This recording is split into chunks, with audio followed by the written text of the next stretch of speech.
Olá, hoje nós estamos aqui no Balneário Fazendinha, distrito de Macapá, e nós temos uma passagem da Bíblia que está escrito no livro de Provérbios, capítulo 22, versículo de 1 a 7, que é muito importante. Fique atento a esse ensinamento do rei Salomão, para mim e para a tua vida, para os nossos dias.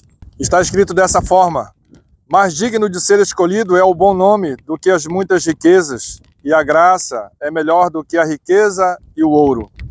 O rico e o pobre se encontraram, a todos fez o Senhor. O avisado vê o mal e esconde-se, mas os simples passam e sofrem a pena. O galardão da humildade e o temor do Senhor são riquezas e honra e vida. Espinhos e laços há no caminho do perverso, e o que guarda a sua alma retira-se para longe dele. Instrui o menino no caminho que deve andar, e até quando envelhecer não se desviará dele.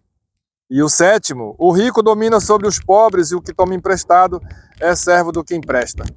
Essa passagem da Bíblia, a começar pelo versículo 1, o sábio rei Salomão ele está dizendo que é melhor, é mais digno o bom nome do que as riquezas. E a graça, que é o favor imerecido, é melhor do que o ouro e do que a prata. Então ele diz que é melhor nós termos um bom nome, é melhor que as pessoas se agradem da nossa chegada em algum lugar, do que as pessoas dizerem: olha, cuidado, chegou fulano. Então que nós possamos ter um bom nome e uma boa fama. Ele diz também que o galardão e a humildade e o temor do Senhor são riquezas e honra e vida. Então é melhor nós sermos simples, nós temos que ter cuidado a não sermos arrogantes, a não sermos soberbos, a não querer que na posição que nós somos colocados, deixar subir a cabeça, que nós venhamos querer pisar nos outros. Isso não é bom, isso não agrada a Deus. Ele diz que se nós continuarmos sendo humildes, mesmo nós galgando degraus acima, nós sendo promovidos, se nós permanecermos na humildade, ele diz que isso é riqueza e honra.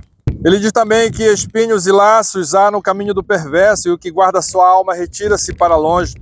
Ele diz que nós devemos ter cuidado com as pessoas que pensam e maquinam o mal, que desejam o mal, que praticam a maldade, que não é para a gente andar com esse tipo de pessoas, porque certamente nós também sofreremos o dano juntamente com ela. Então que nós devemos nos afastar desse tipo de gente. E aqui ele diz que a gente tem que ir para longe delas. Também está escrito que nós devemos instruir a criança no caminho que deve andar, e até quando envelhecer não se desviará dele. A criança até os 12 anos, ela é fácil absorver os ensinamentos do pai e da mãe, e é necessário que nessa fase da idade o pai e a mãe ensine, instrua a criança dela, a criança dele, no caminho que ela deve andar, no caminho que ela deve percorrer durante sua vida toda, e certamente jamais vai esquecer os ensinamentos do seu pai e da sua mãe, porque o próprio sábio Salomão, ele escreveu isso porque ele recebeu os ensinamentos, a começar do seu pai e da sua mãe, ainda muito criança no seio da sua casa, e ele passou os ensinamentos para esse livro de Provérbios, para que eu e você venha a aprender com ele. Ele diz aqui no versículo 7 que o rico domina sobre os pobres, e o que toma emprestado é servo do que empresta. Você precisa confiar mais em Deus quando há tribulação, quando a dificuldade se aproximar de você.